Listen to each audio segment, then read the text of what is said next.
जय हिंद शिक्षक साथियों, कैसे हैं आप सभी का बहुत बहुत स्वागत है आज के इस लेटेस्ट वीडियो में। उम्मीद है आप सभी स्वस्थ होंगे, मस्त होंगे और जबरदस्त होंगे। हमारी डीएलएड सेकेंड ईयर की क्लासेस चल रही थी, जिसमें कि हम आज के इस वीडियो में बात करने वाले हैं हमारे डीएलएड जो पूरा कोर्स है उसके 17वें प्रश्न पत्र के बारे में और हमारे डीएलएड सेकेंड ईयर के 7वें विषय पर्यावरण अध्ययन शिक्षण के बारे में। भाई, पर्यावरण वो है जिसमें हम रहते हैं, हमारे चारों ओर का जो वातावरण है वो ही जो है पर्यावरण कहलाता है। यह एक सीधी सी परिभाषा हम अब तक पर्यावरण अध्ययन की पढ़ते आए हैं, लेकिन आज हम ये देखेंगे कि पर्यावरण अध्ययन को पढ़ाना कैसे है, कैसे पर्यावरण अध्ययन की जो अवधारणा है उसको हम समझाएंगे, कैसे पढ़ाएंगे।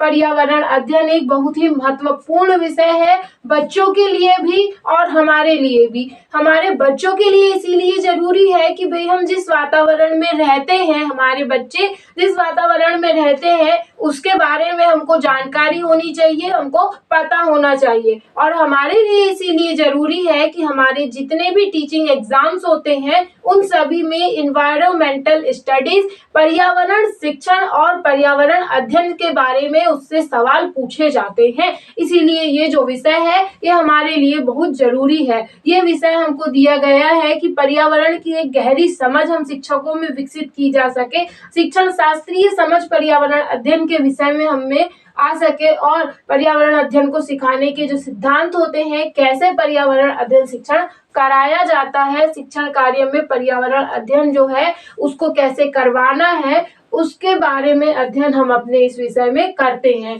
ये जो विषय है हमारा कुल 6 इकाइयों में विभाजित होता है, जिसमें हम जो है पर्यावरण अध्ययन जो शिक्षण होता है उसके बारे में विस्तार से जानते हैं।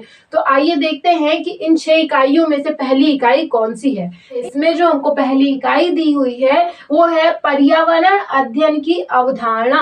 भाई, जब हम किसी विषय के बारे में पढ़ रहे हैं, किसी विषय को जानना चाह रहे हैं तो उसकी विस्तृत अवधारणा के बारे में जानना अति आवश्यक होता है। उसकी अवधारणा जब तक हमारे समझ में नहीं आएगी तब तक हम किसी विषय को कैसे पढ़ सकते हैं। तो इसीलिए हमको जो है सबसे पहले यही बात दी गई है कि जो पर्यावरण अध्ययन होता है उसकी क्या अवधारणा होता है, क्या होता है पर्यावरण अध्ययन और पर्यावरण अध्ययन में हम क्या पढ़ते हैं और क्या पढ़ाते हैं। इन सभी के बारे में चर्चा होगी हमारी पहली इकाई पर्यावरण अध्ययन की अवधारणा में। इसके बाद हमारी दूसरी इकाई आती है बच्चों के विचारों को समझना।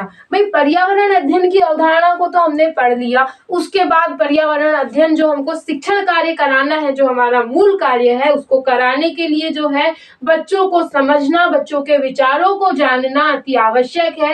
क्योंकि बच्चा कैसे सोचता है, क्या बच्चे के विचार है, उसको जाने बिना जो है हम एक सफल शिक्षण कार्य नहीं करा सकते हैं। तो हमारी दूसरी इकाई में हम जानेंगे कि बच्चों के जो विचार हैं, बच्चों की जो सोच है, बच्चे क्या चाहते हैं, बच्चे किस तरह से पढ़ना चाहते हैं, उनके विचारों को जानना, उनको समझना कैसे है, कैसे हम ये काम करेंगे, इस बारे में विस्तार से चर्चा होगी और इस बारे में बातें होंगी हमारी दूसरी इकाई बच्चों के विचारों को समझना, जो कि हमारी इकाई का नाम भी है और इसी बारे में हम इस इकाई में अध्ययन करेंगे। इसके बाद हमारी तीसरी जो इकाई हमको दी गई है वो है पर्यावरण अध्ययन शिक्षण और आकलन। मतलब पर्यावरण अध्ययन का शिक्षण कैसे कराया जाता है, पर्यावरण अध्ययन जो है कैसे कराया जाता है, पर्यावरण अध्ययन विषय का अध्यापन कैसे हो, उसका शिक्षण कैसे हो, उसमें कौन कौन से सिद्धांतों का प्रयोग हो, कौन सी शिक्षण विधियों के द्वारा पढ़ाया जाए, किन टीएलएम्स का प्रयोग किया जाए,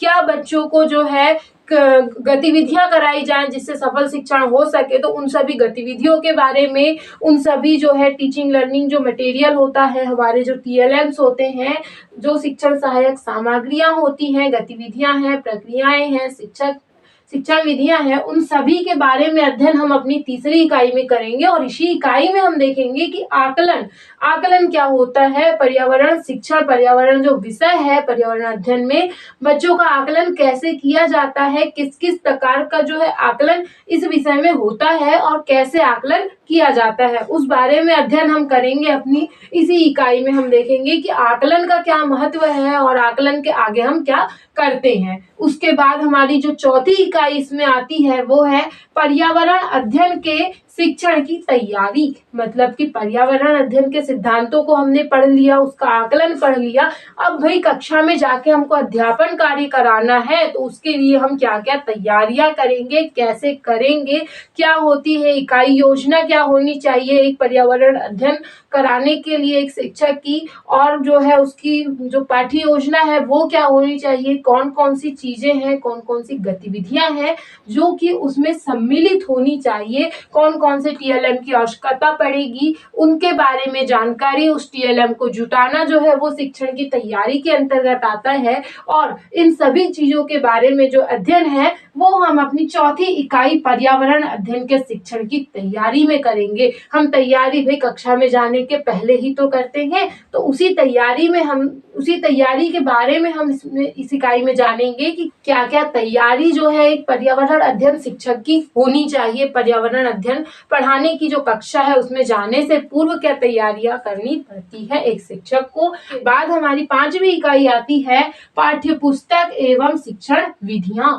इसमें हम देखेंगे कि पाठ्य पुस्तक जो है बच्चों की, उसमें क्या चीजें दी गई है, पाठ्य पुस्तक किस प्रकार से डिजाइन की गई है, और पाठ्य पुस्तक में जो चीजें दी गई है उनको किन विधियों का प्रयोग करके जो है सार्थक तरीके से हम बच्चों को पढ़ा सकते हैं, उसका अध्ययन हम अपनी इस इकाई में करेंगे। इसमें हम देखेंगे कि जो पाठ्य पुस्तक होती है वो बच्चों को किस प्रकार से जो है शिक्षा देने में हमारी सहायता करती है, और पाठ्य पुस्तकों में जो चीजें दी गई है उनको बच्चों को कैसे पढ़ाना है, उस बारे में अध्ययन हम अपनी इस इकाई में करेंगे। इस इकाई में हम जानेंगे कि जो पाठ्य पुस्तक है बच्चों की वो किन सिद्धांतों को आधार रख के बनाई गई है, क्या इन पुस्तकों को बनाते समय बच्चों के स्तर का ख्याल रखा गया है, इन बातों का अध्ययन जो है हम अपनी 5वीं इकाई में करेंगे। इसके बाद हमारी 6वीं इकाई हमको दी गई है कक्षा योजना एवं मूल्यांकन। इसमें हम देखेंगे कि कक्षा में जो है क्या योजना हमारी कक्षा में पढ़ाते समय रहने वाली है, क्या कौन कौन सी गतिविधियां हम करवाने वाले हैं, तो वो सभी योजनाएं जो बनाई जाती हैं वो कैसे बनाई जाएंगी, और उनके बाद जब हम कक्षा शिक्षण कर लेंगे, बच्चों का अध्यापन हो जाएगा, हमारा शिक्षण कार्य पूरा हो जाएगा, तो उसके बाद जो मूल्यांकन होता है वो कैसे किया जाता है, कौन कौन सी विधियां होती है मूल्यांकन की, और मूल्यांकन का महत्व, उसकी तकनीकें कौन कौन सी विकसित की गई है, और पर्यावरण अध्ययन में जो है मूल्यांकन किस प्रकार से किया जा सकता है, इस बारे में अध्ययन करेंगे हम अपनी 6वीं इकाई कक्षा योजना एवं मूल्यांकन में। साथियों, ये था हमारा छोटा सा इंट्रोडक्शन कि हमने इसमें देखा पर्यावरण अध्ययन शिक्षण जो कि हमारा 17वां प्रश्न पत्र है। तो पर्यावरण अध्ययन शिक्षण कैसे कराना है, क्या होता है पर्यावरण अध्ययन, उसकी अवधारणा और उसका शिक्षण कार्य, मूल्यांकन, आकलन, तैयारियां, टीएलएम, इन सभी के बारे में विस्तार से चर्चा होगी हमारे इस विषय में। इस विषय के बारे में हमने देखा कि हमको क्या चीजें पढ़ानी है। Thanks for watching friends. I hope कि आपको बातें समझ में आई होंगी।